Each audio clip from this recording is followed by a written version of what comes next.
What's the room again? 1240, down at the end. Ooh, what's that? Sammy, don't touch that. That's someone's old food. Here we are. Do you have the key? You have both of ours. Oh, right.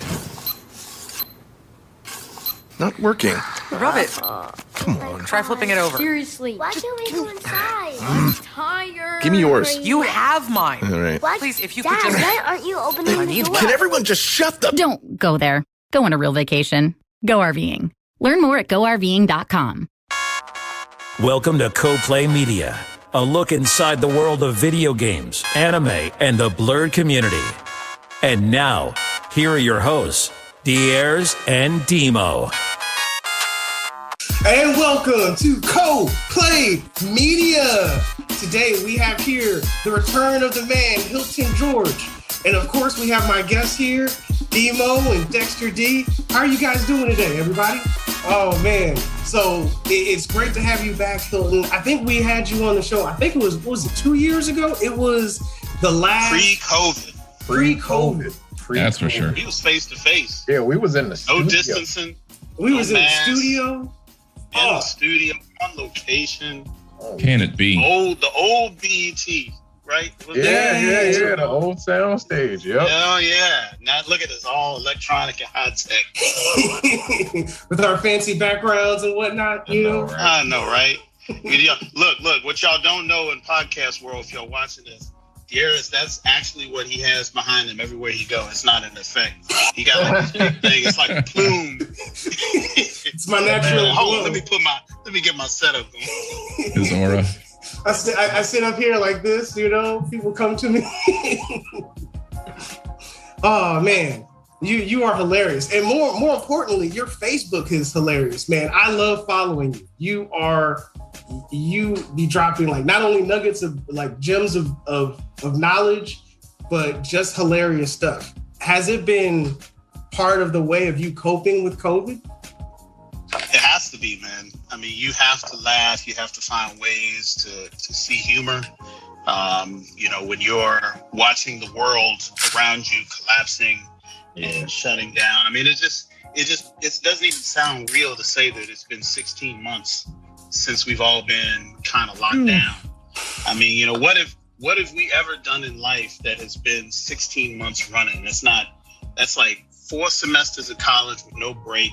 That's, going off to basic training and then back to basic training 7 times. If you're military, I mean, I don't know of any measure that's like that where just everything just stopped and it just happened so suddenly and we weren't expecting it to hit us so hard. So, we all of a sudden we're sitting around like, oh, wait a minute, like this little run on the toilet paper and the bread at Costco, this is gonna go till 2021. Oh Lord. I knew it was about to be crazy when the toilet paper thing happened. I was like, are people crazy? Yo, yeah. I was like, toilet paper of all things. I was over here like it's got to be a symptom. Like diarrhea has got to be a symptom of COVID. You know what I'm saying? Like, it's gotta be it. Not even close. Ain't even a symptom of a symptom at all. There's no diarrhea anywhere with COVID, but the Cottonelle industry has just been blowing up. Why didn't I have stock in Cottonelle before COVID? If only we had stock in Cottonelle, we would all be millionaires right now. Hey, that might be a Johnson. Didn't even think about it. Instead, I bought stock in movie theaters and travel. All right. That Carnival Cruise stock is banging right now. I know, right? They're like, we coming back. Them vaccines. Just y'all wait. Look, you could buy a whole cruise ship, $47 right now. Hey, I'm telling you. You just walk right up to Baltimore and be like, hey, man, I got $47. That's cash. I know you ain't trying to cash money. Is that the car that Disney cruise over there? Immediately. You just take it around the block, man. Too. Bring it back. We run into the store real quick. Right. Let me be like, for $12, you can take the crew with you. You know what I'm saying? You can take the crew with you. They'll be happy to go. They need somewhere to live too. Let's do this. So has COVID changed how you've been working, how you've been preparing for the country, the convention, how you live? How's it been affecting you in any kind of way?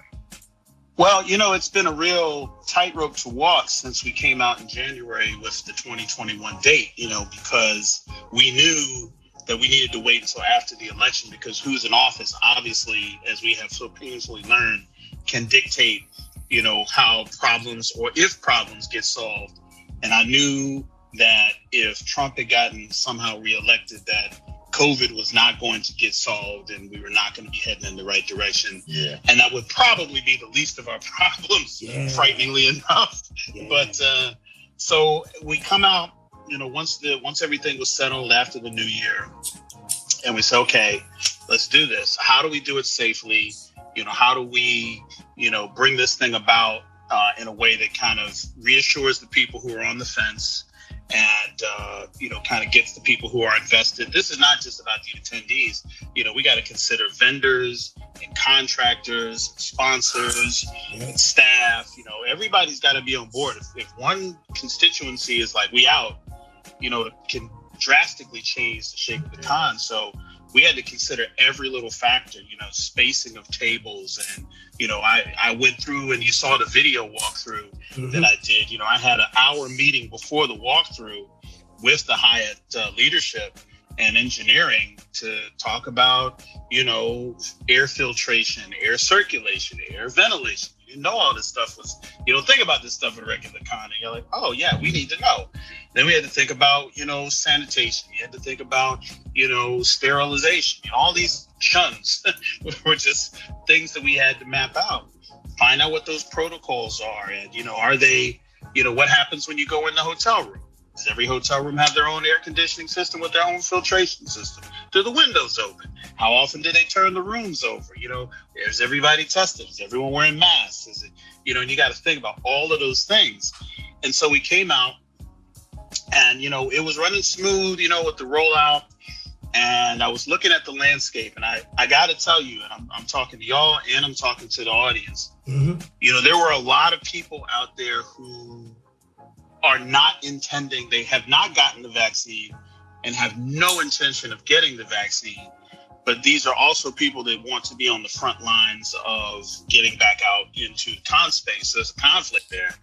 It's like this conundrum of like some of the most enthusiastic people, as I was, because I know so many of these people in the community, like I'm actually in communication with. I follow them on Facebook, Instagram, Twitter. And it was like, if we have this many people coming out, we need to make sure that the plurality of them are going to be participating in this group effort. It has to be a group effort. It can't be Blerdcon is going to set some rules in place and then everybody will be safe. We're going to do our part, and then the audience and the community and the attendees have to do their part so that everybody is protected. So that's when we came out and said, okay, we're going to do a vaccine mandate. It was a bold move. We knew it was going to be some consternation. Yep.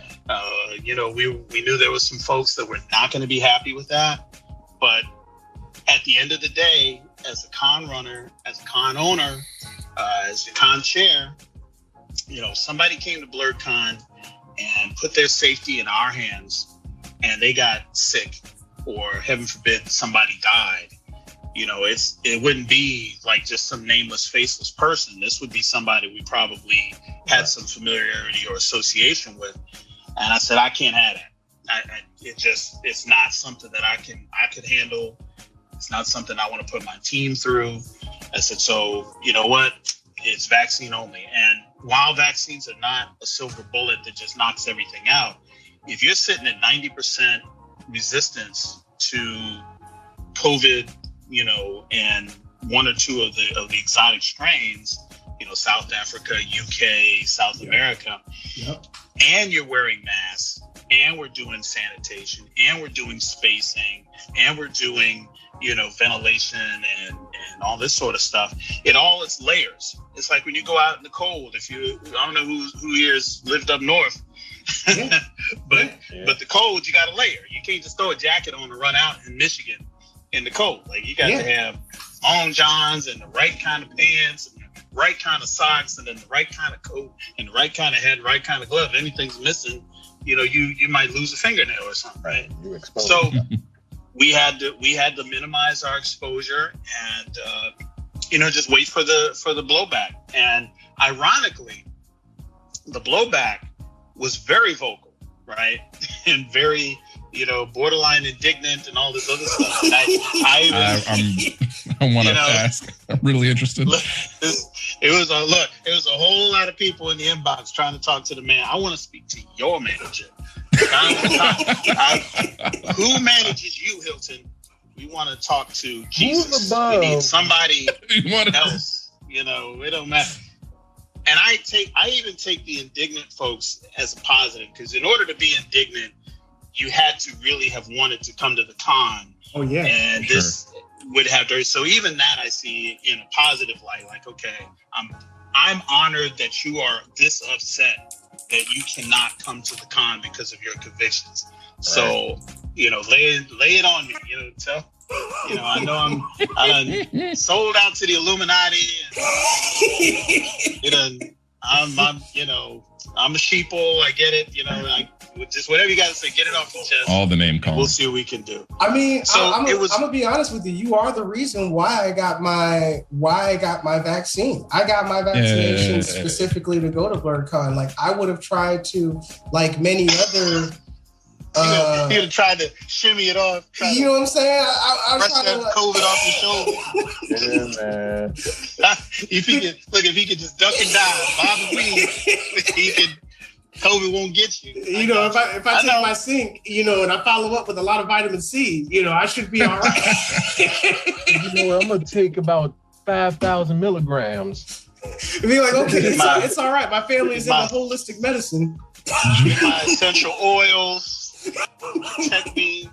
Some sage. I got me some tea, man. Some yogi tea. Don't worry. This aromatherapy is going to knock out all this COVID. I've heard all of it, and while I think a lot of people were like you, there is I posted something about this actually earlier today because it just hit me because I had a little time and I was looking at a screen, but I just remember for the last 2 or 3 years, we in the Black community were clowning Trump supporters for following QAnon and the conspiracy theories and all this stuff, like, look at that, and then we turn and accidentally say something about vaccines at the dinner table over the holidays, and then you realize that they're not the only people. Trump folks are not the only people that believe in conspiracy theories. Yep. And deeply held convictions about these conspiracy theories. It's a human condition to not trust government or medicine, and Black people have their own special history with government and medicine that fuels a lot of that mistrust. And one of the things I told the team is like, look, we're not trying to convince anybody. Human nature is not wired in such a way that you can have someone with deeply held emotional convictions and convince them with any type of facts or data. It doesn't work that way. People have to come to their decision in their own way and their own time. And sometimes for some people it is, well, if I want to go back to cons, I have to bite the bullet and get a vaccine.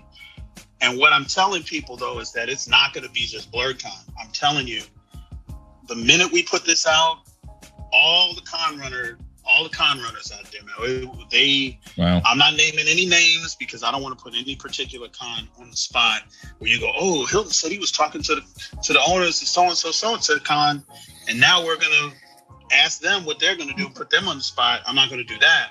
Mm-hmm. But your favorite 5 cons, think of your favorite 5 conventions between now and next Christmas.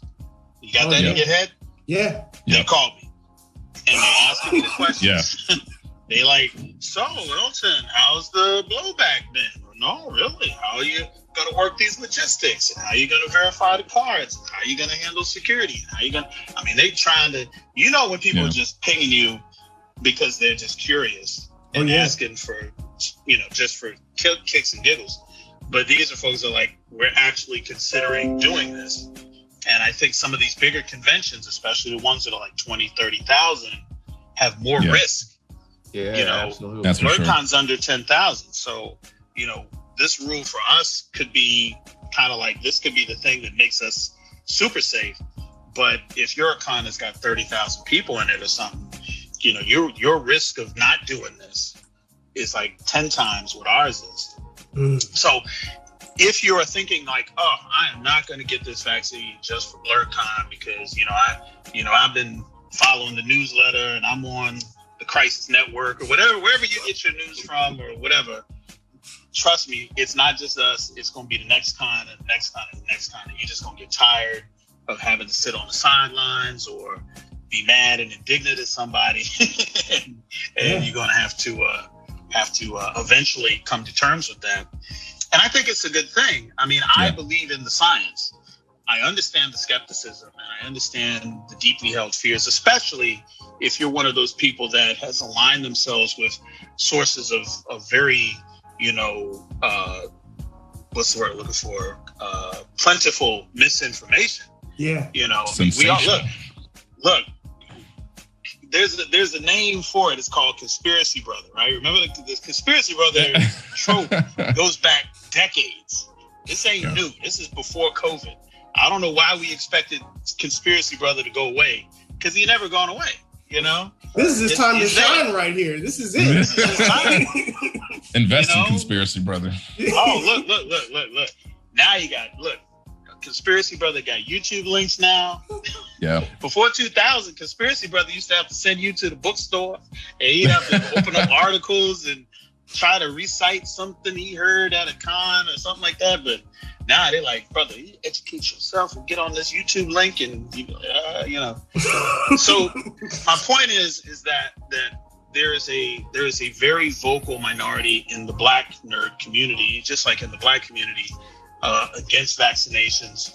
Yeah. And it's not all one thing. It's not some people just have a aesthetic general mistrust of government. Some people actually believe certain information or are confused because they are not getting, the right information. And it's unfortunate because this is the hesitancy crew is the key to herd immunity. We have to convince the person next to us and engage people before, we can make any progress on it. But at the end of the day, I run a con and I'm responsible for the people who come to it. So I couldn't get ideological with people and all that sort of thing. So that has been a huge, step forward for us. I mean, personally speaking, I agree with it. I think it is the safest idea. I remember having a conversation with one of the people on our team, and she was explaining how she was what was the word? Epidemiologist? Was it epidemiology? Yeah. And she was like, hey, we got to make sure that this con is that you're going to is safe, because you're at risk and everything else. And I'm like, oh, I'm fine. I have the shot. Like, I'm good. I got the vaccine. And she was like, that's not going to be enough. You got to make sure. And she said the exact same thing as you is there's got to be layers of defense or no one is actually going to be safe. So I actually agree with you. I think that the layers of defense against COVID are definitely necessary. I think it's a great idea for me to get the vaccine. I think there's a lot of people who, when the vaccine is going to be mandated for other things, like leaving the country or who knows whatever else is. Bro, I'm telling you, it's going to take one lawsuit. Somebody going to get on Delta Airlines flight and get coughed on. And the Cochrane firm is going to get a call. And they're going to sue for millions. And the next day, Delta's going to be like, this is the new COVID pass. And you have to get vaccinated. It has to be verified. And it's going to be this. It's going to be like, what's that? Not the easy pass, but what's that quick pass? Yeah. Go through that little pre-check? system. TSA pre? Yeah, it's going to be like pre-check or something like that. And once one airline does it, American Airlines is going to be like, yo, man, I saw Delta got sued for $1 million because that woman got coughed on that flight. Oh, no, everybody's got to get on, And then all of a sudden, it's going to be like a bunch of dominoes. And you're just going to look up and there's going to be, because they're already doing it with like cruises. Yep. If you want to get on, Lord knows, I don't know why anybody want to get on a cruise ship. That was my question. Because it's cheap. It's cheap. Yeah, that's right. That's right. You can go to Tahiti for everything's $47. I don't know if you've been on Norwegian Cruise Line and Carnival Cruise. wherever you want to go is $47. $47. $47. You please just get on the boat. Whatever that don't you even just sound right. That don't even sound right at all. Something's wrong with that in itself. Look, I'm telling you right now, man, the cruise industry's hurting, and $47 is. Look, somebody's gonna check it out. I'm joking, but I guarantee you, there's a fair somewhere where you can get on a cruise ship and go somewhere, even if it's just around in a circle. $47. Just get on the boat, please. Hey, you making me think about it, you know? Like, hey, stop, man. Hey, I'm gonna be fine, man. I got the vaccine. I'm gonna be straight. And you know, the crazy thing is that, you know, we got so caught up in, you know, the stir craziness that at a certain point, you know, we kind of forgot the science. And I see people in, especially states, because I do believe the top-down leadership does dictate behavior in the herd mentality, and how we behave depends very much so on the people to the left or the right of us, right? Yeah. And while a lot of people here in the DC metro area was locked down, and we were sitting in our houses and we weren't going out to clubs and bars and movie theaters and stuff, you know, Ron DeSantis down in Florida was just like, COVID, what? We opening everything. Just look, we tired of hearing about it. Just, you know, if we act like it ain't there, you good, I'm good, you know, whatever. And then all of a sudden they hit like 2 million infections. Everybody went down there for spring break, cutting up, acting a fool. And now, you know, you see that there are certain pockets where things are just blowing up. Now, the good news is that the vaccines are slowly catching up with the infection rates. You know, it's not as fast as it could be because of hesitancy. But, you know, there are just people who have just given up on trying to protect themselves and the people around them from COVID because they think, well, I'm young and I'm in good shape and I don't have any pre-existing conditions, so I'm good. And then you see them out at the club, you know, you see everybody's Instagram. You watching it, you know, you see people's Twitter, you know, you see their stories, and you're looking like, I'll be looking at the story. I don't see no masks in this club at all. Like, and then the next scene, you know, the next story, you know how the story just progresses. Like, it'd be like 12 hours ago they was at the club, 8 hours ago they was at Waffle House, and then you see them hanging with their parents, and you see their parents are elderly, and there's no mask. And I'm like, you just brought the whole club to your parents in their 60s. You got club all over you, bringing it to your family, you know, like got your club all on you, you know. And I think and I think we forgot how viruses work. People like, well, I'm not gonna get it, and if I do get it, I'm not gonna die from it. So I'm making a choice just for me. So I'm gonna do what I want to do. But then we forget that even if that's true, we are a link in the chain. You know, even with the vaccine, you can inhale virus particulates and then turn 2 seconds later and exhale them on somebody else, even if you don't get sick, even if you don't get infected. You know, your respiratory system allows you to take in air and push it back out, which is why they say even with the vaccine, you should wear a mask if you are. You know, even with the vaccine, I still shouldn't go to the club. You shouldn't go to the club. Not yet. Not yet. Just wait. Not yet. I think with a combination, like with Blerdcon, for instance, I think with a combination of everybody being vaccinated and everybody wearing masks, and with the kind of, I mean, you know, you've been to Blerdcon, you know how the layout is very different from most hotel conference centers. You know, it's very open air, high circulation and all that stuff. You know, I think we've got the formula that will lead to a successful run. But would I just go to a club or a bar just willy-nilly? Absolutely. I don't. That's not how my Jesus works. That may be somehow, somebody might have it like that. I don't have that kind of relationship with God. He might, you know, you get too close to the edge, he might just call you home because he can see you. They're like, oh, you on the edge? Why Why are you over here? You since you right by the window, just come on down. Just come on over. Just come into the light. Just come into the light. It's okay. I mean, that window behind you, D, looks like he's calling you right now. Right, you know. Go into the light. So for those who don't know, this is the cathedral scene. This is the cathedral scene from Cowboy Bebop. I love this scene. You guys don't remember this? This is where Spike. I mean, it's pretty obscure because it's at the end of the show, dude. It was right when they were fighting. You know. Yeah, man. I'm sorry. I love this show. I love Cowboy Bebop. It's a great show. That sir is like what they call like low key gatekeeping. That's what you put that up there. That's the flex. Yeah, just in case somebody try to check your credentials. How you didn't know this was from Cowboy Bebop? Oh, you didn't watch the post credits? You didn't watch the whole show, then, did you? You didn't watch. You might as well not even have seen it. Then. You need to go back and re-queue the DVD, get your membership at Crunchyroll. Back on, right? Pay that bill. I know you owe money. Watch it again. And rewatch it in subtitles. You know, you got crazy. Oh Lord. No, but I think this is the first time like this generation of people, because most of the vaccines we have been around for so long that it's just normal to take them, right?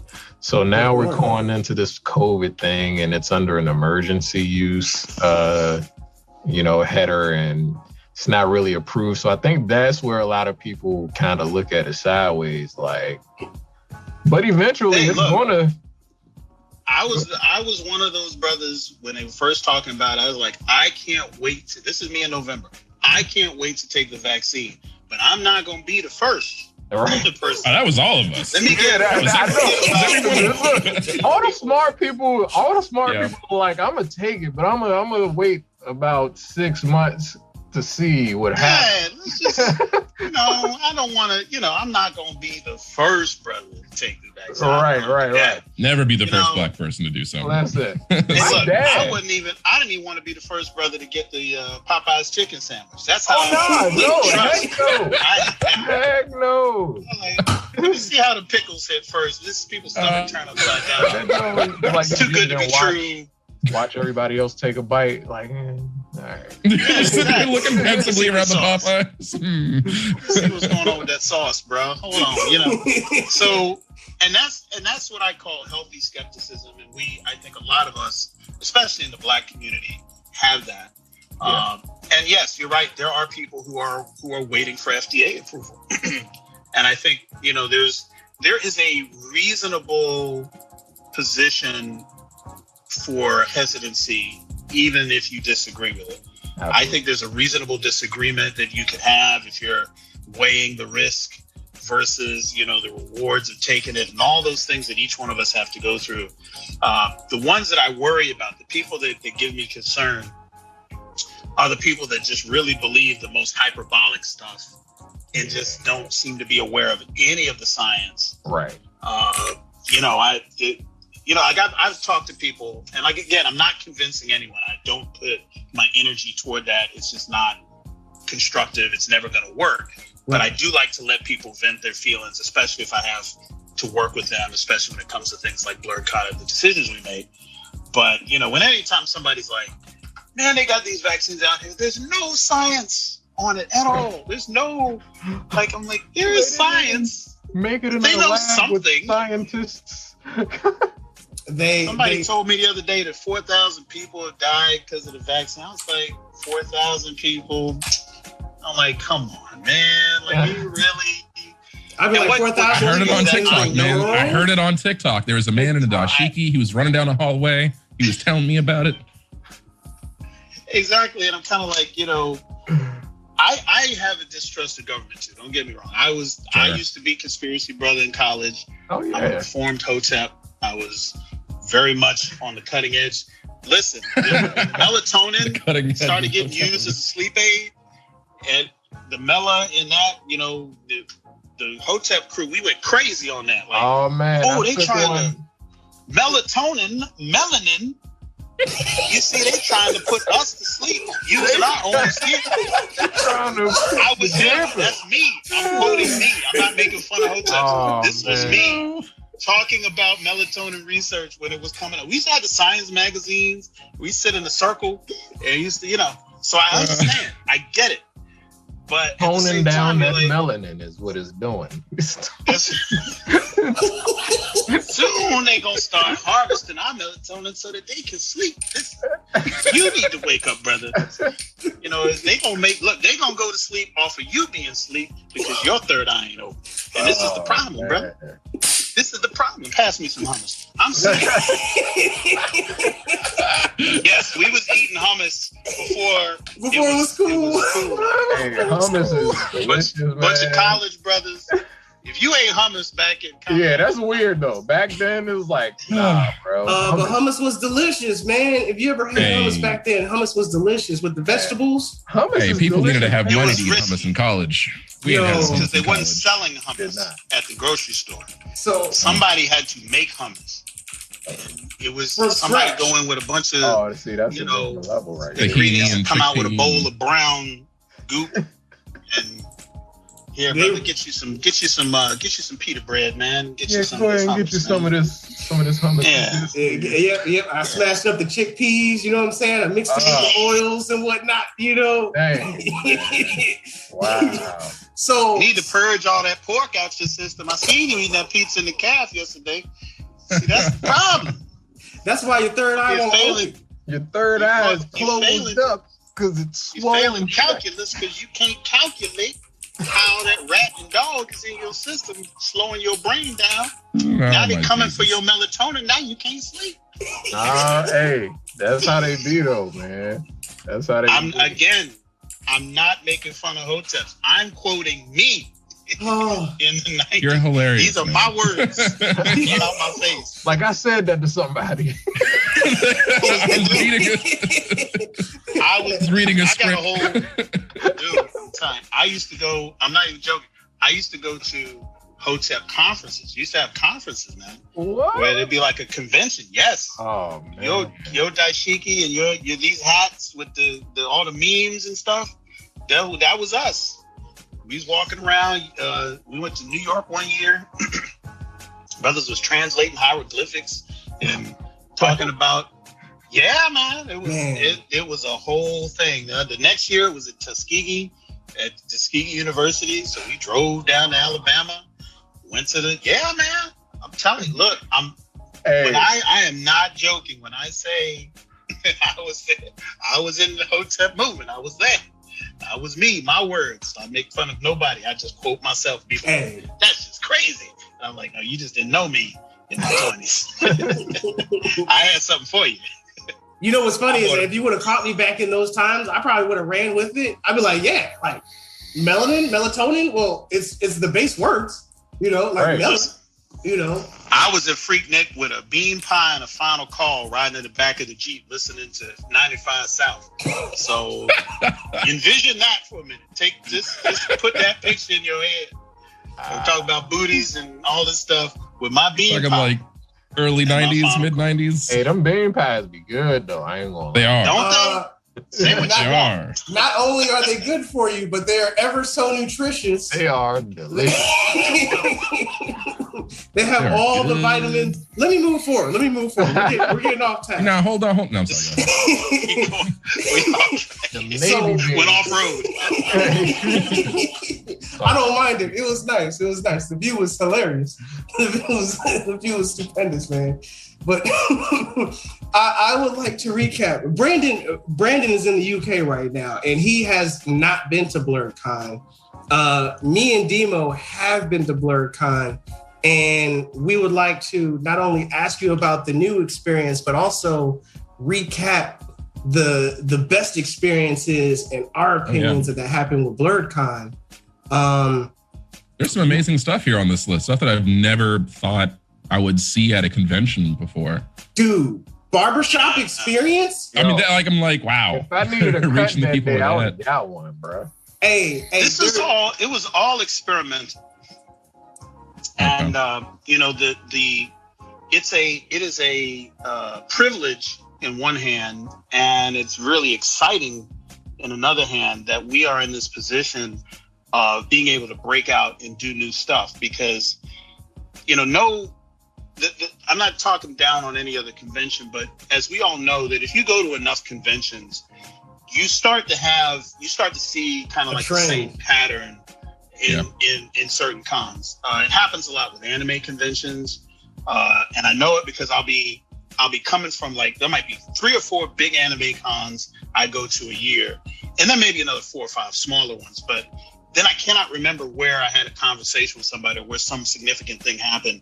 I'll be like, was it at this con or was it at that con? And they all kind of have the same basic components. Yeah. And they don't really have the imprimatur, if you want to use the $10 word for the day, to break out of that mold and try something new. But with the Blerdcon mission, trying to insert, you know, the Black cultural aspects into the convention experience lets us shake things up. So, for instance, with the barbershop, you know, the crazy thing about the barbershop is that it had every reason in the world to fail. What? And you'll understand why. Yes, because one, Black men have a very one-on-one relationship with their barber. Right. Barber, yeah. Right? I was wondering about that. And you go to the barbershop and you see a line, and you get a line whether you got an appointment or not. You have an appointment to go sit in line. That's what your appointment's for, not to sit in a chair. Right. This is your time to come sit and wait for me. You waiting for Frankie. Frankie's been cutting your hair since high school, whatever. Frankie is the guy you trust.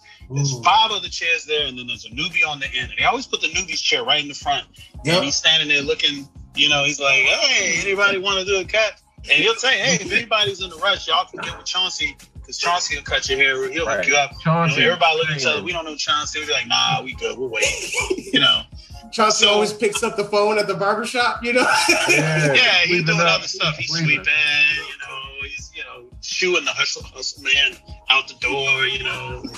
So it's like, you know, he works hard. Were we setting it up so that everyone who's coming to the con, this is Chauncey, it's not their barber. So are you going to be at the con and trust somebody to do your hair if they've never cut your hair before? And so that was a risk. And, you know, you have to ask yourself, do brothers at the cons who don't have no fade, right? You know, they just, you know, it's all over the years and stuff.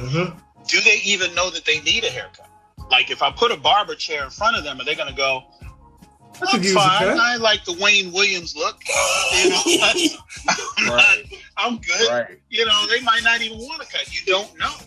So you put this in front of people and you say, okay, it's so new. There's no precedent for it. There's no way to know how the community is going to react. And they jumped on it. Like, people really were excited that there was this barbershop, and they just ate it up. And the barbers were full. The line was kept moving and all this stuff. Same thing with the food truck rally. You know, we had 14 food trucks in 2019. We're going to have more this year. And you know, think about all your cons that you've been to, right? And one of the hardest things to manage is food.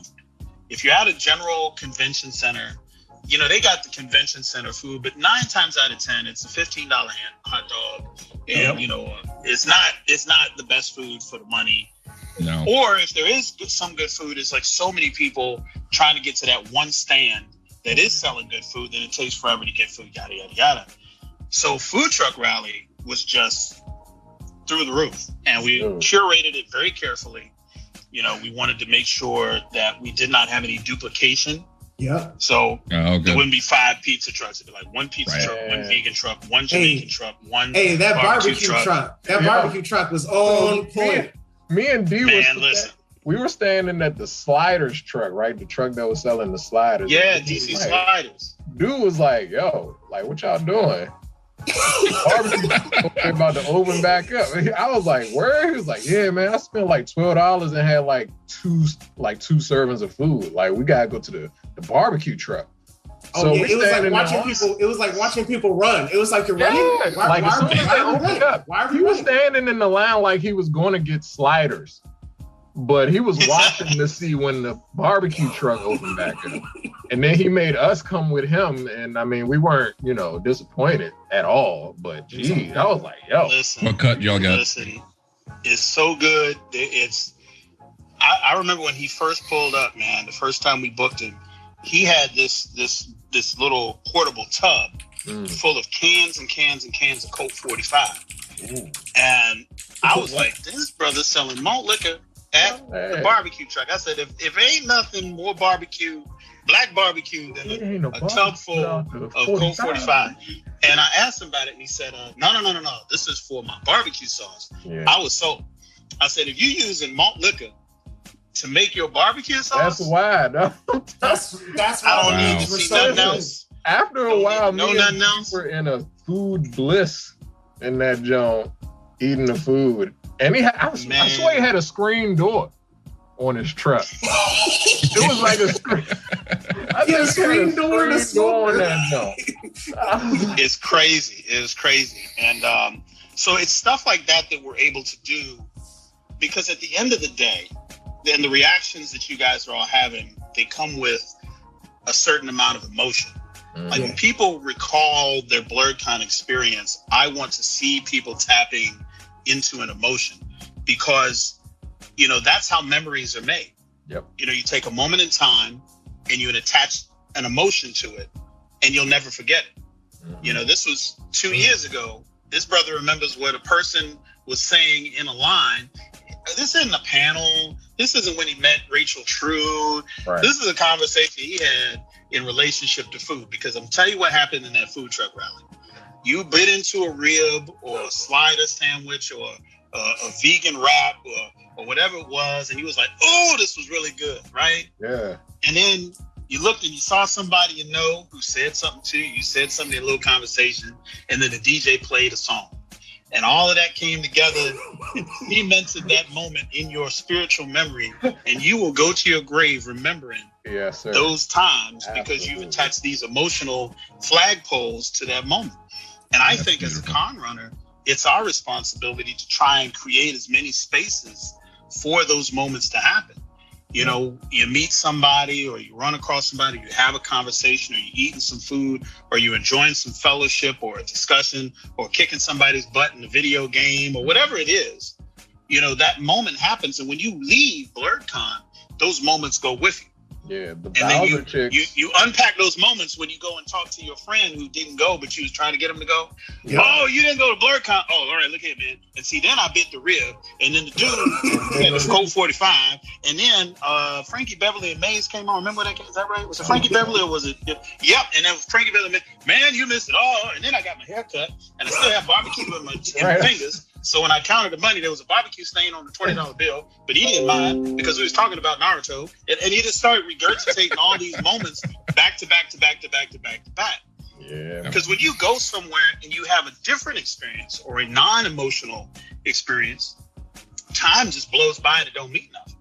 Yeah. And you've seen that in the COVID era. Most of us can't even keep track of the weeks. Like, what is it, Friday again? Man, I'm telling you. Where did Friday come from? You don't remember when it was Tuesday just here? Weekends have no meaning. The days don't have any meaning because we're not interacting. We're not connected to the time that we are. We're working from home. We're not doing the commute. We're not listening to our music in the commute. We're not drinking our coffee and eating our biscuit while we're trying to drive with our knee on 95, trying not to cause an accident. Your rituals just went out the window. You guys have no idea how much I miss going to work. Like the getting ready, getting dressed, you know what I'm saying? Getting in the car, listening to my music. I miss that a lot. Yeah. Podcasts for me. Podcasts have gone out the window now. Yeah. Yeah. I mean, but one of the things that also really sticks out in my mind about Blerdcon, I guess it would be, I don't want to say I don't see this at the other conventions, but there was like a real genuine sense of community general fellowship, like, and most of all, respect for everybody. Like, everybody was respectful. Like, folks who are cosplaying, other dudes walking up and, would it be okay if I could take a picture of you? The conversations that people were having with each other, they were just very uplifting. There wasn't anybody trying to, I guess not in a mean way, trying to roast anybody or anything like that. Yeah. And I just enjoyed that kind of, it felt familiar. Like, I've been to a lot of. I think that's the word. I think like familiar a family is the word. reunion out there. It very much is. I mean, we are connected virtually and through social media and stuff like that in a normal year, right? Mm-hmm. Cons are where we come together. And what I hope that Blerdcon is able to encourage and take part in is not just what happens at Blerdcon, because the community existed before Blerdcon. Right. We are doing our part to galvanize the community, grow the community, interconnect the community, but it was there before we got here. And what I'm hoping that people will do is that the Blerd community will exist both in Blerdcon and outside of Blerdcon. I want to go to the next non-Blerd convention and see more Black Nerd photo shoots or Black Nerd gatherings. I'm seeing that at other conventions. I'll go to Dragon Con and Otakon and Awesome Con and KatsuCon and MagFest and all these area conventions. And there's always 2 or 3 Black Nerd gatherings. Even if they don't have the Black Nerd in the language, this is where we are going to be. Yep. And even if it's only for 20 minutes and we do some pictures or whatever, we gather and we kind of acknowledge one another. And then we do, just by nature of the way the con is set up, we have to dissipate. But what happens is that we start connecting and we start seeking each other out.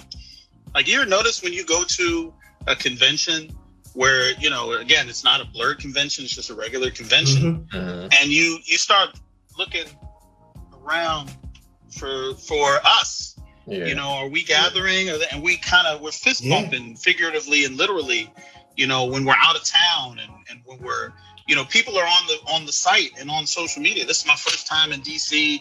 This is my first time at Blerdcon. I'm coming by myself. Who's going to be there? Shout out. What are you going to be cosplaying? And then when they come, they don't feel alone. Yeah. You feel like you are reconnecting. It is a reunion. And that vibe is kind of what we try to manufacture and generate and perpetuate for the 360 days per year that are not Blerdcon. Yeah. Yeah. And I want the community to continue on. I want it to persist. I want it to grow. It's really funny because, people ask me all the time, like, what do you think about all these other Black Nerd events that are starting to pop up? Small ones and not so small ones and, that sort of thing. And I'm just like, it's all a win. This isn't competition. People go to as many cons as there are on the calendar if they can afford it, right? Yeah. And if there's a con for Black Nerds by name or in spirit in Texas or in Chicago or in New York, these are all things that grow and solidify the community, and then everybody benefits. We're not done growing the community. You are in the STEM fields, right? That's where you work, right? There are so many Black nerds working in STEM fields that don't go to cons and don't wear cosplay and don't play Dungeons and Dragons or do, wear, Dragon Ball shirts when they go grocery shopping. It's very personal in their basement with that one TV that their wife or their parents or whoever they're living with don't bother, where they play their games and there's a very one-on-one relationship with their nerdness. I want to bring that guy out. I want to bring that lady out and have them come and join the community. So there's a mission involved, Absolutely. And so that's what we got to do. Speaking of, I actually brought my wife to Blerdcon, and she is not a con goer. She's not a con goer. She is not into anime nor video games, and she had a fantastic time. She actually spoke with Rachel True, fell in love with her, binged Half and Half, and rewatched Craft. And was wondering if there's any way that we can reach out to her and get an autograph. So I just want to say that. Just so that she knows, what I'm saying? Just so that, she knows that I tried. I need her to know. Man, yeah. was. Listen, there are so many of us and so many opportunities that we are able to either take advantage of or create. We have so many unsung heroes in the community. We have so many unsung heroes that are in Hollywood and, in the comic book realm, who are creators of video games and writers of graphic novels and fiction novels and stuff that people don't know about. I hearken back to my boy, who his name is Brian Newton, and this was our year one convention, and he was the director, right? The director of The Adventures of Rick and Morty seasons 1 and 2. Oh, and he's black, right? That's what's up. And I just literally tripped and discovered him because I bought the DVD and I bought the Blu-ray. That's how much of a Rick and Morty fan is. I bought a Blu-ray of the cartoon. Anyway, right? So 180 DP is not enough for me with my hand-drawn cartoon. Your hand-drawn. Too, But there were extras on the Blu-ray, and they had a little profile of him, and I freeze framed it, and I looked him up, and I found him on Facebook, and I friend requested and messaged him right there. I'm still in my bathrobe watching this on a Sunday, hitting him up in California, and he hit me back like 20 minutes later. And this is a guy who's on the behind the scenes for at the time was the greatest and most successable animated show on television. Yep. He had never been asked to go to a convention and speak for any reason. Really? He didn't have an agent. He didn't have a contract. He didn't have any terms. I was negotiating with him on coming out, and he said, sure, I'd love to come out. And then I started trying to talk particulars, and he was done with yes. It was really, he really didn't have a rider, like what kind of flight, and my hotel has to be this, and I get a per diem and all. He was just like, look, just send me a ticket and give me a room, man. I'll do whatever you want. Yeah. And it's like, you don't have there's nothing, I've worked with artists before. They're like, I want all the green M&Ms taken out of the bag. Yeah. I see one green M&M, I'm going to lose my shit. There's some artists that are like that. And I'm waiting for him to give me his terms. And he's like, I've never been invited to a convention before. And I'm just like blowing my mind, how could that even be possible? Right? And so he comes to Blerdcon and he won't do the star thing. We're trying to treat him like a guest and give him a backdrop and set him behind a table and get people lined up to get autographs. He's like, I don't want any of that. They paid me to do the job. I don't deserve any of this. And every time I would catch him hanging out at the bar, I would be like, you're talking to. Yeah, I met Brian. He's a cool guy. Like, this is the director of The Adventures of Rick and Morty, and they'd be like, yeah, what? Oh my God. There's so many of us out here that are on every level of the geekdom that a con like us get a chance to put out there and connect with, and it's just like it's a real privilege and an honor, so that you get like Rachel True. Remember what happened with Rachel True right before we booked her, right? What happened? Where she had. Well, remember it was a scandal where all these con runners would advertise, we've got the entire cast of The Craft, and it'd just be the 3 white girls. Yeah. And they would exclude her. Like, we got the whole cast. Like, she wasn't in the movie. She was like the only black person in the entire movie. Like, literally and she in the went entire on movie. At some point, this had gone on for probably like a year or longer, for her. And she wrote the equivalent of an op-ed on Twitter about how the erasure of her as a member of the cast, she's not getting invited to the Monster Mashes and all these places that the other 3 are getting invited to. And it's not like somebody invited her and she was difficult and had this big falling out. It's like she just wasn't getting the call. And we don't even somebody hear was like, about Hilton, this looks like a job for Blerdcon. Called her up and it was beautiful, and she was like, yep, I'm definitely coming. And I drove up to New Jersey because she was going to be at this one con in New Jersey, and I met her, and she was super cool. And, my childhood crush, I was trying to chill out. Okay. Last 2 questions. if we can't support Blerdcon with our time and support, how can we, or where do we go to get official Blerdcon merchandise to support the cause? Oh yeah, we have a Shopify site, so you can get that. You can go to the website blerdcon.com. We got t-shirts. I'm not wearing one right now. Terrible branding on me, but we got hats, t-shirts. I mean, all kinds of stuff for Blerdcon that you can get on the Shopify site. If you come to Blerdcon, obviously the merch table has got a lot more stuff. We really stock up special for that. That's where you can really get your Blerdcon stuff, man. And go to the Shopify site from the website or from the Blerdcon page on Facebook, and it'll lead you right to it. It's all, there for the taking. And listen, not for nothing. If you can't go to Blerdcon and you want to send somebody to Blerdcon, you can buy a badge for somebody else. I tell people that all the time. Like, look, if you can't make it, but you got friends and family, nieces, nephews. Remember, kids 12 and under are free.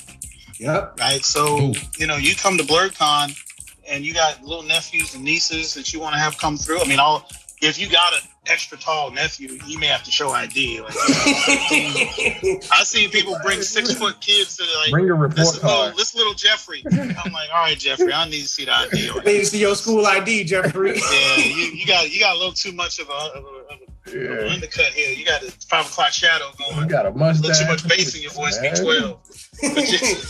How old are you? They got is that some cools in your pocket? You smoking? What are you doing? Oh man! Is that a wedding band? Right. You ain't fooling nobody. What you're doing is eating too many chicken nuggets from McDonald's. Get those steroids. Or the steroids in you. They make me strong, man. They give me strength. Chicken nuggets, man. I love chicken nuggets.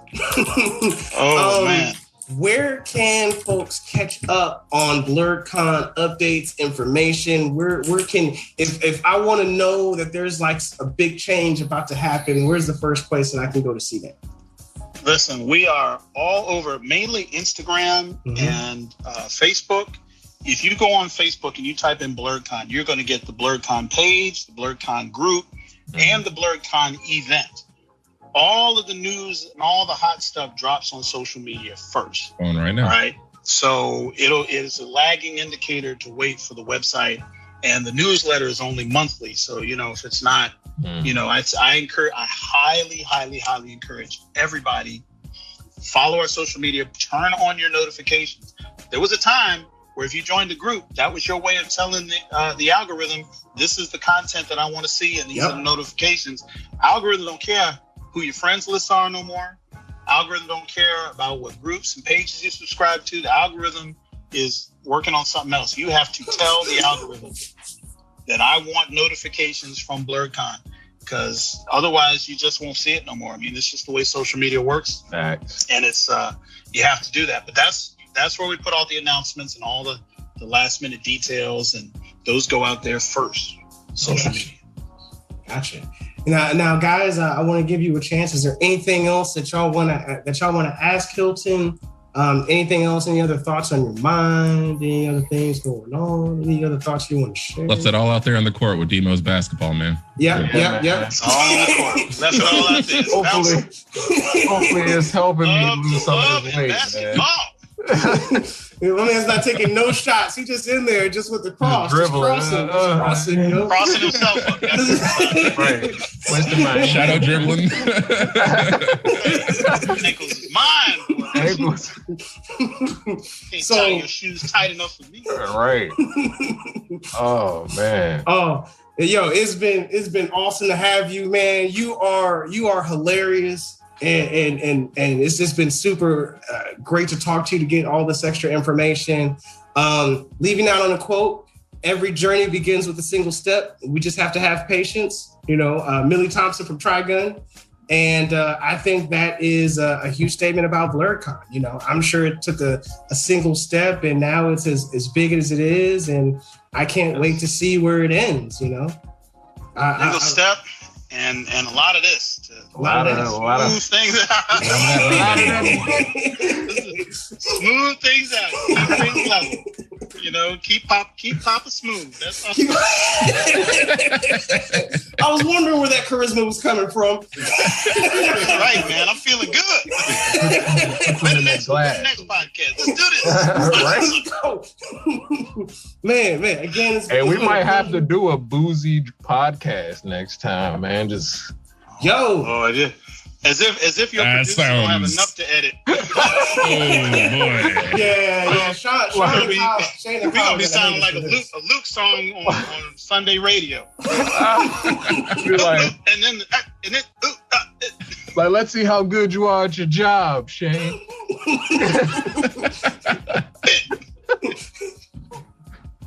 Oh, man. Terrible. Thank you so much for being on here. Thank you so much, guys. This is Coldplay Media, and we are out of here. You've been listening to CoPlay Media with hosts Diers and Demo. For more information on CoPlay Media and the Blerd community, visit coplaymedia.com or the CoPlay Media page at dc.radio.gov.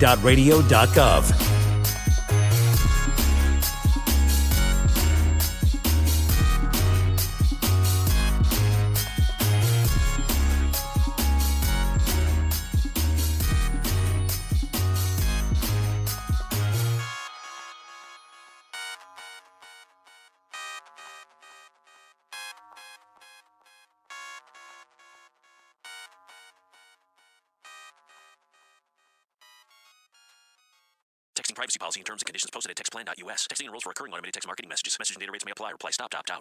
The pandemic has been hard on all our kids. New studies show more than 1 in 3 children who started school in the pandemic now need intensive reading help. Here's the good news. Your child can be reading in just 30 days, guaranteed, with Hooked on Phonics. My first grader was behind in reading, and this program has made a huge difference. She's now reading above grade level. I use it for my kids' nightly reading for school. We love it, and it's super easy and quick to do. My kid, who just turned 4 years old and has been using the program since January of this year, can now read. Thank you so much, Hooked on Phonics. Even if your child has been struggling, Hooked on Phonics will teach your child to read in just 30 days, guaranteed. And right now, you can get started for just $1. Text the word above to 323232 right now. It's fast and easy. Text above to 323232 and teach your child to read in just 30 days, guaranteed. Text the word above to 323232. Text above to 323232.